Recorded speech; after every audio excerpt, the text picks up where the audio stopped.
Punjab national bank scam అంటే నీరవ్ మోడీ అనే వ్యక్తి మనకు వార్తల్లో ఉన్నాడు. ఆయన ఏం చేశాడు, ఆ స్కామ్ ఏంటి? పంజాబ్ నేషనల్ బ్యాంక్ ముంబైలో ఒక బ్రాంచ్ లెటర్స్ ఆఫ్ అండర్టేకింగ్ ఆయనకు ఒక్క ఫర్మ్స్కి జారీ చేసింది. ఈ లెటర్స్ ఆఫ్ అండర్టేకింగ్ అంటే ఆయనకి ఎవరన్నా భారతదేశ బ్యాంకులు, విదేశాల్లో బ్రాంచ్లు ఉన్న బ్యాంకులు, భారతదేశం చెందిన బ్యాంకులు విదేశాల్లో బ్రాంచ్లు ఉన్న బ్యాంకులు కనుక అప్పులు ఇస్తే దానికి నాది గ్యారంటీ అని చెప్పి ఇచ్చే ఫర్మ్స్ అనమాట. ఆర్బీఐ రూల్స్ ప్రకారం ఈ లెటర్ ఆఫ్ అండర్టేకింగ్ని ఇచ్చే బ్యాంకు, పుచ్చుకునే బ్యాంకు, ఏ బ్యాంక్ అయితే లెటర్ ఇస్తుందో ఆ బ్యాంకు, ఏ బ్యాంక్ అయితే అప్పు ఇస్తుందో ఆ బ్యాంకు, ఆ తర్వాత ఎవరైతే ఆ క్రెడిట్ మీద డబ్బులు తీసుకుంటున్నారో వాళ్ళు, ఎవరైతే అప్పు ఇప్పిస్తున్నారో, అప్పుగా సరుకులు ఇస్తున్నారో వాళ్ళు, వీళ్ళందరూ కూడా సంతకాలు పెట్టాలి.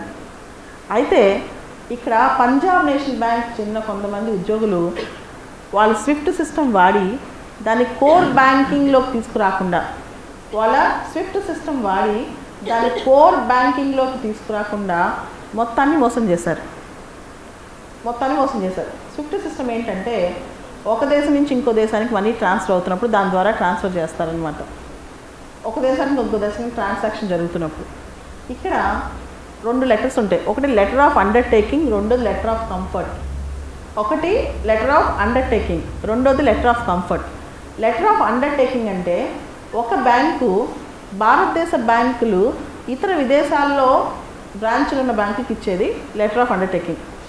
అదే లెటర్ ఆఫ్ కంఫర్ట్ అంటే భారతదేశ బ్యాంకు తన యొక్క బ్రాంచీలు విదేశాల్లో ఉంటే ఆ సొంత బ్యాంకు బ్రాంచీలకు ఇచ్చేది లెటర్ ఆఫ్ కంఫర్ట్. ఇది లెటర్ ఆఫ్ అండర్టేకింగ్ ఒకటి.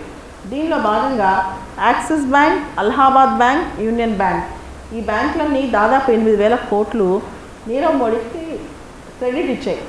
దాంతో ఆయన బిల్స్ కట్టుకున్నాడు. ఏ విధంగా? ఆయన డైమండ్ మర్చెంట్, ఆయన ఒరిజినల్ వ్యాపారి. ప్రపంచంలో ఇప్పుడు యూకేలో, తర్వాత దుబాయ్, సౌదీ ఇలాంటి కంట్రీస్లో, సింగపూర్లో, అదేవిధంగా ప్రపంచంలోనే ఒక ప్రాంతాన్ని డైమండ్ క్యాపిటల్ అంటారు. ఒక ప్రాంతాన్ని డైమండ్స్ యొక్క రాజధాని యాంట్వర్ప్, ANTWERP, యాంట్వర్ప్, బెల్జియంలో ఉంటుంది. Antwerp, ANTWERP. సో ఇలా చేయటం వల్ల ఏం జరిగిందంటే కంప్లీట్గా అతను బ్యాంకుకి డబ్బులు చెల్లించకుండా మోసం చేశాడు, కొంతమంది ఉద్యోగులతో లావాదేవీలు జరుపుకుని. అయితే ఇక్కడ ఈ 2010 నుంచి 2017 వరకు కంటిన్యూస్గా లెటర్స్ ఇస్తూనే ఉన్నారు. ఆర్బీఐ నామ్స్ ప్రకారం 90 రోజుల వరకే ఆ లెటర్ చెల్లింపు జరగాలి. 90 రోజుల లోపల ఇది షార్ట్ టర్మ్ లోన్ అనమాట, అంటే స్వల్పకాలిక అప్పు లాంటిది. సో దీన్ని తిరిగి చెల్లించకుండా అతను లెటర్స్ డూప్లికేట్ తీసుకుంటూ ఒక బ్యాంక్ దగ్గర తీసుకుంది ఇంకో బ్యాంక్ తెలియకుండా కోర్ బ్యాంకింగ్ సిస్టంలోకి ఎంటర్ కాకుండా మోసం చేసేసాడు. సో దాంతో ఈ మోసం ఎప్పుడైతే బయటపడిందో అతను